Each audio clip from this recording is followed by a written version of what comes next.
तो गुस्सा क्षण में गायब हो जाता। तो तब दरबार था नहीं, तो वो वहाँ पहुँच गए महाराज जी के पास। उनका महाराज जी गुस्सा बहुत आता है। बोले कोई बात नहीं, 12 साल तुम वहाँ बैठ के आराम से ये मंत्र लो, जपो, 12 साल लगेंगे, ठीक से जप पाए तो मुक्ति। हुआ भाई, मरता क्या न करता। उनको गुस्से से इतना गुस्सा था कि अपने हाथे पैर काटने को उद्यत हो जाते थे। तो भाई 12 साल बाद बड़े खुशी खुशी नहा धो के चंदन लगा के, जब 12 साल हो गए, नहाया धोया, मार इत्र लगाया, चंदन अंदन लगा के गुरु के सामने प्रस्तुत हुए कि प्रभु आज बड़े खुशी के दिन। बोले क्या हो गया आज? बोले आज 12 वर्ष पूरे हो गए।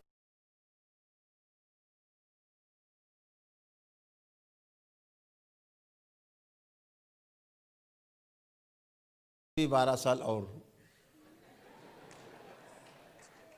बोले मंत्र वही पुराना है, 12 साल। बोले ये कैसी ज्यादती है? बोले गुस्से से मुक्ति चाहिए, हाँ तो 12 साल हो। तो बेचारे 12 साल उन्होंने और लगाए। फिर आए 12 साल बाद, फिर अपना नहा धो के चंदन लगा के प्रस्तुत हुए। गुरुदेव 12 वर्ष पे थी तो हो गए। बोले अच्छा गिने? हाँ पूरे हो गए। बोले अभी नहीं, 12 साल और। बोले हम तो मर ही जाएंगे गुस्से के चक्कर में। बोले अच्छा ठीक है, कुंभ का मेला लगा है, पहले वहाँ हम लोग चलते हैं, लौट के आएंगे तो इस पर चर्चा करेंगे, कुछ विचार करेंगे, शायद कुछ घटाएं बढ़ाएंगे इसको। तो भाई कुंभ का मेला था, तो गुरु चेले सब सन्यासी साथी निकल पड़े। भाई सभी लोग जाते हैं पहाड़ों कंदराओं से निकल के कुंभ के मेले में।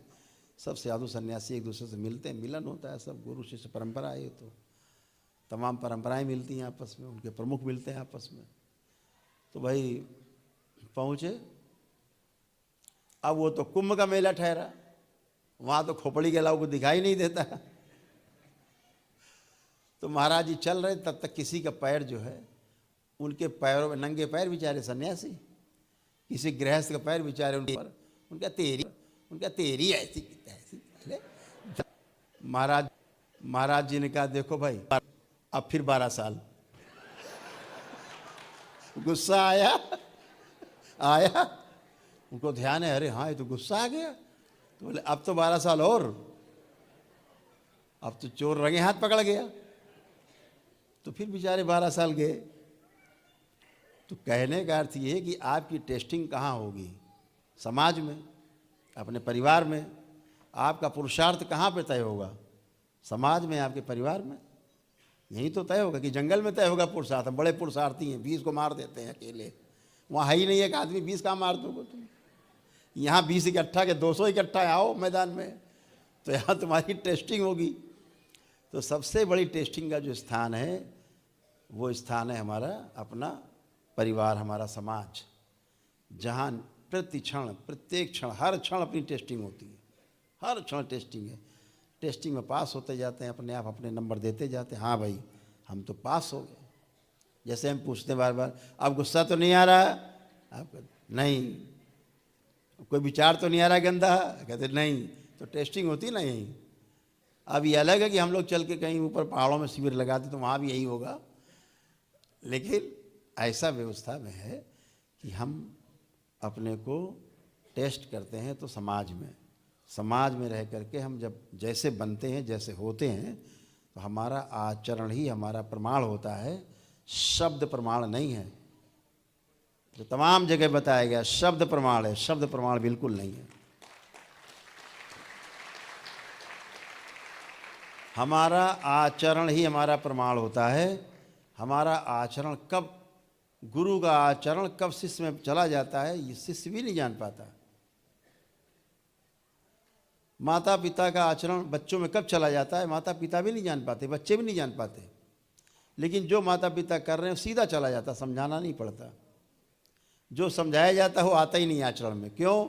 जो समझा रहे हैं वो खुद ही नहीं कर रहे हैं, और दूसरों को समझा रहे हैं, खुद खा रहे हैं शक्कर, आपको गुड़ खाने से मना कर रहे हैं, तो वो नहीं बनता। शब्द प्रमाण नहीं है, आचरण ही प्रमाण है, और आचरण ही आप में स्थानांतरित होता है। अगर कुछ स्थानांतरित होने वाली वस्तु का नाम है तो उसका नाम है आचरण।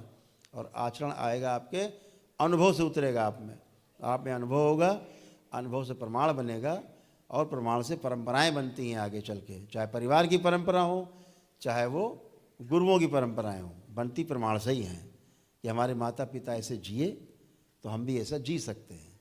ऐसा हमारे माता पिता बिना मांस मदिरा के जिए तो हम भी बिना मांस मदिरा खाए पिए जी सकते आया है।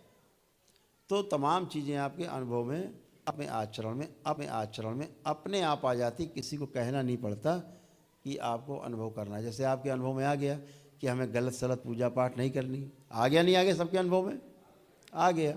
तो अनुभव में आ गया तो आपके आचरण में आ गया है।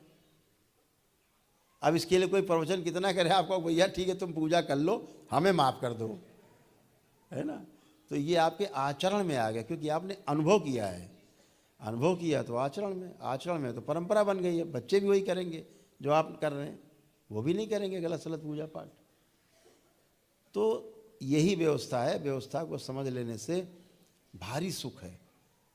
और अगर व्यवस्था समझ करके व्यवस्था में जिया जाए तो निरंतर सुख है, कंटिन्यू हैप्पीनेस है, एकदम कंटिन्यूटी बनी रहती, लगातार सुख बोलते हैं उसको। उस सुख को बोलते हैं संतोष प्रद सुख, निरंतर सुख को।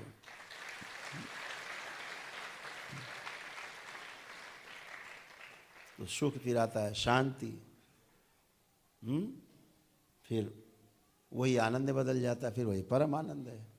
वो क्रम है उसका। तो समझ करके ही सुख है, बिना समझे केवल दुख है। दुख के अलावा संसार में कुछ है ही नहीं अगर आपने समझा नहीं है। इसीलिए समझदारी के क्रम में जो आप आगे बढ़ रहे हो ये बहुत अद्भुत है। ये आप बहुत परम सौभाग्यशाली हैं कि आपको बाबा और माँ का साथ मिला है, उनका संरक्षण मिला है।